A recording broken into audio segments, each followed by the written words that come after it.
Moshiach, my name is Edery, and today we're going to discuss Black Lives Matter, what's going on, what's positive about it, and in defense of Black Lives Matter, what can we say?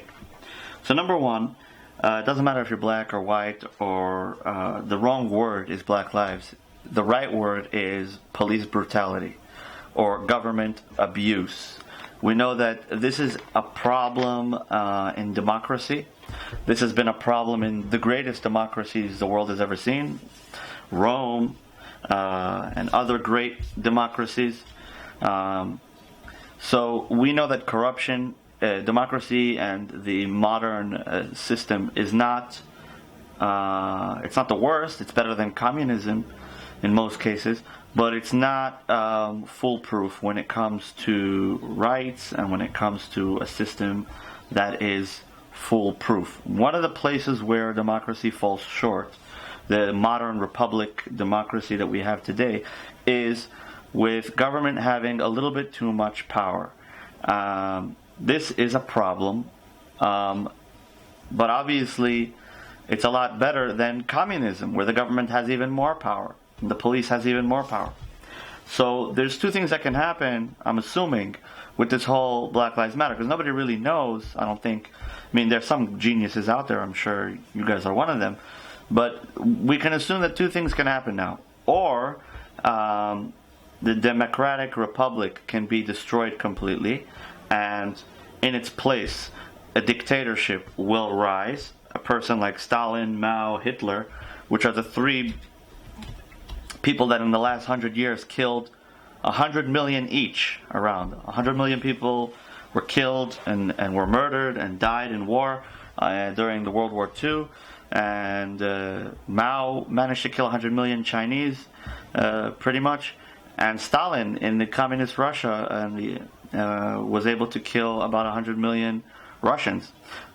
So we're talking about the threat of a dictatorship going to take over or overrun any government system. Now, many experts are saying that the economy was going to crash anyway, and that everything was coming to a head, and everything had to come crumbling down. And this Corona / Black Lives Matter, this whole thing, kind of just pushed everything over the bridge. So that's interesting. The question is are we going to just reform what we already have, the system that we have, or are we going to overthrow it completely and perhaps even do a restart, which could be very, very dangerous and very, very bloody? So hopefully this will this whole thing will blow over. Police stations will minimize their amount of police. First of all. Second of all, they will only go out to protect and defend citizens from violent crimes, and they will stop giving out tickets for non-violent crimes. And actually here we have a lady which is running in the United States for office, and let me just read it word for word. Her name is Dr. Jo Jorgensen, Libertarian Party presidential candidate for 2020. And she says, as president, I would repeal all laws for crimes without a victim. That means no license for driving a bike, which I got a ticket for 1,000 shekel, which was completely crazy for me. So all laws for crimes without a victim will be repealed, according to Dr. Jo Jorgensen, Libertarian Party presidential candidate. Obviously, I think Trump's doing a great job, but I think I like this even more.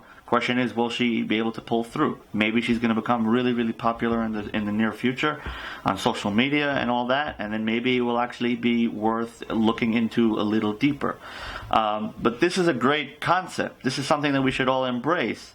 Victimless crime is bankrupting the government. It's bankrupting the citizens. It's bankrupting all that is moral and ethical. Because basically, what it means is that you can get into trouble for doing nothing, for doing something against the made-up laws of the government.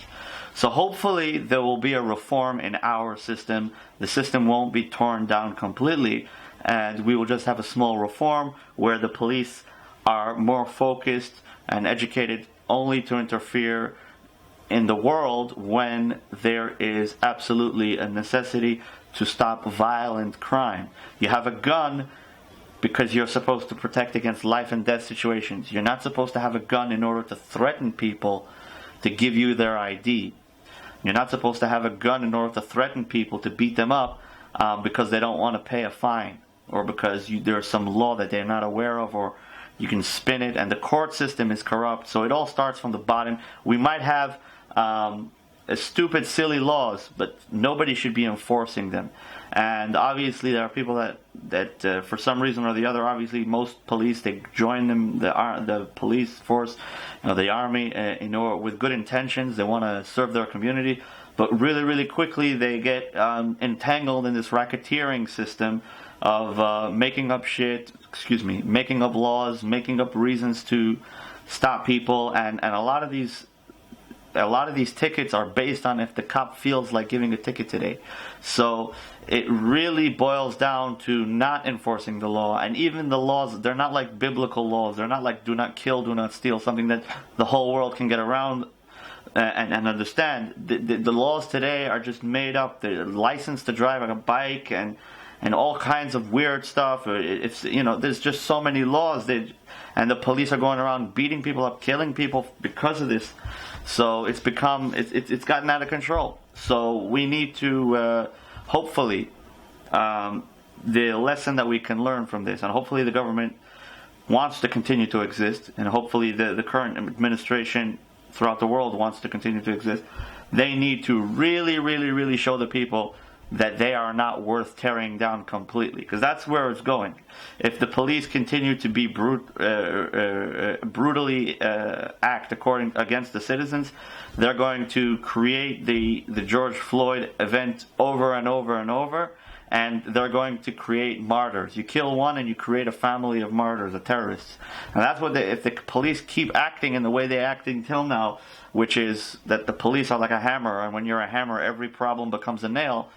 So if they're going to continue acting with force and this attitude, and they're not going to turn to the advisory methods that we promote on mnglobal.org, MoshiachNewsGlobal.org, which is the Sanhedrin services, which is advisory group and judges, but no police necessary, because you just need to explain the person, and like psychologists do, like life coaches do. People pay a lot of money for good advice. So there's this place where we can merge voluntarily. People can come and sort their issues out. That's what the system is meant to do, not beat down, depress, and extort and kill people. If you're going around with a gun and a stick, the whole dynamic is already wrong. You're going in a way to kill and to steal. That's what it is. Police are involved in killing and stealing, whether they're doing it themselves or whether they are trying to protect it. But the whole dynamic is wrong. Instead, they should go around with big RVs, giving out candy and filling out applications for people that need help. Excuse me, kid, would you want to qualify for a free helmet, custom made with your name on it? Yeah, okay, we'll have it shipped to your house tomorrow, in a week's time, with flames on the side and your name in the front.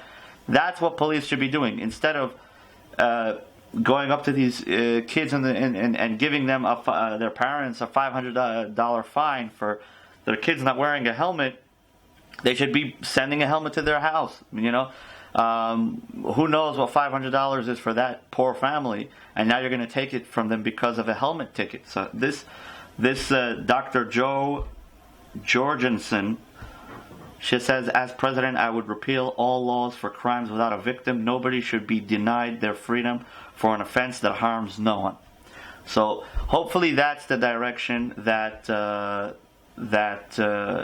world is going to go, and hopefully that's where this is going to all wind down to. Of course, if you want to learn more about the one and only justice system that might be able to save the world today, you can go to MN Global, M as in Moshiach, N as in news, global.org, where we discuss the only solution to voluntary service of giving law and proposing a way to come to a conclusion without the necessity of police. Police free. This is straight out of the scriptures. This is straight out of the Jewish text. Obviously, there's a lot of work, and you have to be a scholar in this field in order to understand exactly how to implement it. But we're talking about, we're basing this on the Sanhedrin. If you want to learn more about the history of the Sanhedrin and why we haven't seen any real justice in the world in the last 2,000 years. Every justice system that we have in the world is biased and corrupt, and the reason why it's all failing, and the reason why the Sanhedrin will be the answer and the savior for all mankind. You can check it up on mnglobal.org, and potentially this project might be how the future of justice worldwide will look. And it states it in the Jewish Bible. It will be practiced by those who understand good and evil, justice and corruption, what bribery, biases, and other traits have, which have rotted away every single system of law in the last 2,000 years. The Sanhedrin Justice and Advisory Group, possibly the most competent justice system in the world, the world has ever witnessed, which is police free, is the future for settling all family business or ethical disputes globally. So again, if you guys want, we're going to try to leave a link in the description. Our YouTube channel is Zog Yechi Hamelech, Zogyechi. That's Zog Yechi, and then Hamelech. You type it in YouTube, it'll autofill. You can check on all of our other videos, and mnglobal.org is where /Sanhedrin Services is where we speak about this great new project. We are going to open our advisory system soon. We are still in the middle of training our advisors and advisory board, and we are putting things together, but we're working around the clock behind the scenes. Hopefully, the world will be a better place.